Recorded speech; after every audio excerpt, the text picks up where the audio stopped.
आज बनने वाले हैं बिना झंझट बिना भिगोए बहुत ही ज्यादा क्रंची फास्टिंग के मेदू वड़ा और ये फुल प्रूफ मेथड है, मानो जैसे बच्चों का खेल हो। जिसके लिए मैंने 1 कप में लिया है समा का चावल और साथ ही मैंने लिया है 1/4 कप साबूदाना। ये दोनों चीजें फास्टिंग में खाया जाता है। अब क्या करेंगे ना, इन दोनों चीजों का आटा कर लेंगे। तो इसको पीस लीजिए मिक्सी में। तो देखिए बोल में मैंने सबसे पहले समा का चावल का आटा डाल दिया। आप रेडीमेड आटा भी यूज कर सकते हैं और साथ ही मैंने डाल दिया साबूदाना का आटा भी। मिक्स कर लेंगे। नेक्स्ट मैं इसमें डाल रही हूँ 1 टीस्पून नमक, आधा टीस्पून या फिर 1 टीस्पून आप डाल सकते हैं जीरा पाउडर, 1 से 2 हरी मिर्चें बारीक कटी हुई, 1 टुकड़ा अदरक का जिसको मैंने इसे बारीक कटा, इससे भी बहुत अच्छा टेस्ट और फ्लेवर आता है। सारी चीज़ों को मिक्स कर लेंगे। अच्छा, आप चाहें तो यहाँ पे करी पत्ता या फिर ऐसी कोई चीज़ जो आप फास्टिंग में खाते हो या और कोई आटा जो आप फास्टिंग में खाते हो ना, वो भी यहाँ पे आप ऐड कर सकते हैं। तो अब हम इसमें डालेंगे पानी। तो टोटल 2 कप पानी हमें इसमें ऐड करना है और इसको घोल बनाते जाएंगे। इसको ऐसे विस्क करते जाइए ताकि इसमें कोई भी लम्प्स ना रहे। ये देखा आपने, इसकी कंसिस्टेंसी बिल्कुल गाढ़ा घोल जैसा तैयार हो गया। इसको साइड में रख देंगे ताकि अच्छे से सेट हो जाए। तब तक फटाफट वाली फास्टिंग की चटनी बना लेते हैं। उसके लिए छोटे से ब्लेंडर में मैंने लिया है थोड़ा सा धनिया, 2 से 3 हरी मिर्चें, 1 टुकड़ा अदरक का, थोड़े से नारियल के टुकड़े। आप चाहें तो पीनट्स भी डाल सकते हैं इसके बदले या फिर डेसिकेटेड कोकोनट भी डाल सकते हैं अगर नारियल नहीं है तो फ्रेश वाला।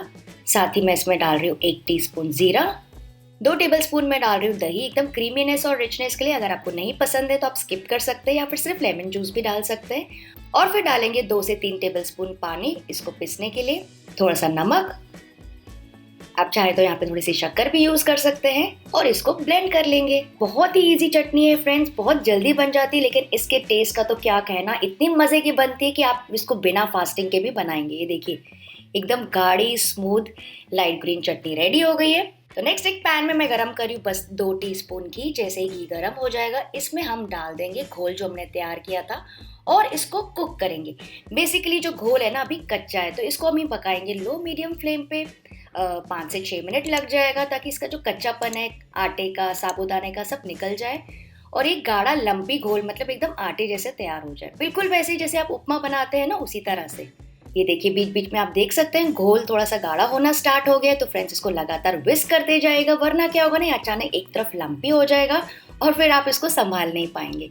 ये देखिए थोड़ा थोड़ा गाढ़ा होने लगा है, तो इसको ऐसे लगातार मिक्स करते जाइए और ऐसे स्मूथ करते जाइए।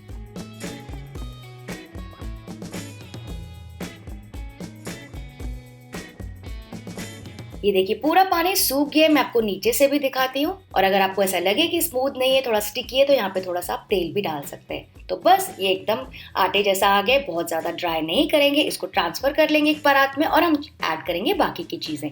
तो यहाँ पे मैं ऐड करी थोड़ी सी मूंगफली, इसको मैंने दरदरा पीस लिया था मिक्सी में। नेक्स्ट इसके ऊपर हम डाल देंगे 2 से 3 बॉईल किए हुए आलू जिसको मैं ग्रेट कर रही हूँ, आप चाहे तो मैश भी कर सकते हैं।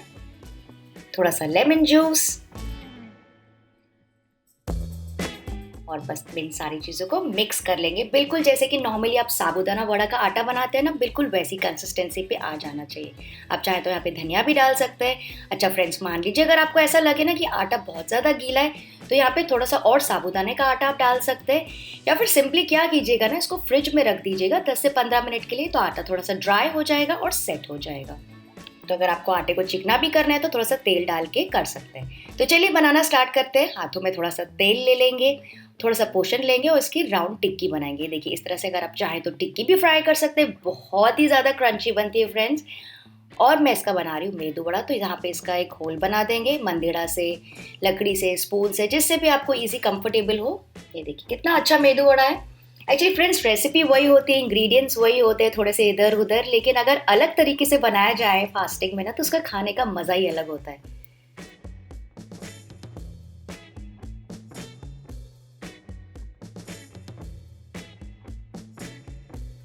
तो इसी तरह से सारे मेदू वड़ा तैयार कर लेंगे। अच्छा मान लीजिए आपको इतना झंझट नहीं चाहिए ना, एकदम सिंपल और क्विक चाहिए, तो आप यहाँ पे सिलेंड्रिकल ऐसे लंबे लंबे कबाब्स जैसे भी बना सकते हैं। जैसे फ्रेंच फ्राइज होते हैं ना लंबे लंबे, बिल्कुल उस तरह से। वैसे क्या होगा, बच्चे भी आराम से एंजॉय कर लेंगे। तो ये मैंने 1 प्लेट तैयार कर ली मेदू वड़ा की और 1 प्लेट मैंने तैयार कर ली है ये फ्रेंच फ्राइज जैसे लंबे वाले कबाब्स की। तो बस अब इनको फ्राई करना स्टार्ट करेंगे मीडियम हाई फ्लेम पे। तो इसको डाल दीजिए मीडियम हाई फ्लेम पे एक एक करके और इसको फ्राई करेंगे। इसको फ्राई होने में करीबन 4 से 5 मिनट लग जाएंगे आपको मीडियम फ्लेम पे। हाई पे बिल्कुल नहीं कीजिएगा वरना एकदम डार्क हो जाएंगे और अंदर से थोड़ा सा कच्चापन रह जाएगा। आप देख सकते हैं कितना बढ़िया सा गोल्डन ब्राउन कलर आने ही लगा है। और इस रेसिपी खास बात क्या है पता है कि इसका जो मेदू वड़ा का शेप है ना, हर एक मेदू वड़ा आपका परफेक्ट बनता है क्योंकि इसमें हमने बैटर को गीला नहीं किया है, हाथों से ही शेप करना है, तो एकदम परफेक्ट शेप आता है और उसका कलर भी बहुत प्यारा आता है। और अगर आपको मेरी और भी फास्टिंग की रेसिपीज देखनी है ना फ्रेंड्स, तो मैं उसका प्लेलिस्ट एंड में डाल दूंगी, चेक जरूर कर लीजिएगा, नवरात्रि में आपको बहुत काम आएगा। ये देखिए कितना बढ़िया सा कलर आ गया, एकदम क्रंची मंची गोल्डन ब्राउन, ऐसा लग रहा ही नहीं कि फास्टिंग के मेदू वड़ा है। इनको निकाल देंगे और इसी तरह से मैं कबाब्स भी फ्राई कर लूंगी। तो फ्रेंड्स, मैं आपको पर्सनल एक्सपीरियंस से बता रही हूँ, ये वाले जो कबाब्स है ना बिल्कुल फ्रेंच फ्राइज जैसे लग रहे थे, बच्चों को बहुत ज़्यादा मज़ा आया खाने में। तो ये वाली जो कबाब वाली रेसिपी ना ज़रूर ट्राई कीजिएगा। इनको भी निकाल देंगे। तो बस मैंने सर्व किया इन मेदू वड़ा को, आप देख सकते हैं कितने सुंदर लग रहे हैं इस चटनी के साथ। मैं आपको इसका क्रंच भी सुनाती हूँ, तोड़ के भी देखते हैं। तो फ्रेंड्स, आई होप आपको आज की रेसिपी पसंद आई होगी। अगर हाँ तो वीडियो को लाइक तो प्लीज बनता है। Happy Navratri, bye bye.